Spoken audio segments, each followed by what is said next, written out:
আজকে কিন্তু বাইরে হইতো না খেলা খেলা টেনিস রিস্কা আচ্ছা নেই এটা 500 কোনটা কোনটা নেবে শুরু আচ্ছা ঠিক আছে ছয় ছয় আজকে টাকা না দিলে কিছু করে আলাম মামু ছয় ছয় মামু আপনি হোটেলে বসে লুডো খেলতেছে আমরা তো কয়দিন ধরেই খুঁজতে আছি কেমন আমার বুঝবে গিয়া আজকে দিনে কি বার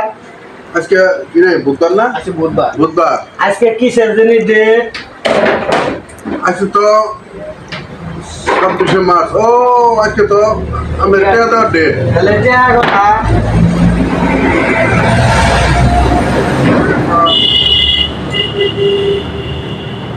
কত মেন পাবেন টাকা কত পাবো মনে নাই তো হাত দিলাম 500 কত আছে এই তোমার কাছে সব আছে কেউ হবো সব আছে ও নেন 2000 আপনি 2000 পাবেন না 2000 টাকা তো এই যে নেন আপনার 2000 টাকা সোজা আঙ্গুলে গিয়ে উঠে না না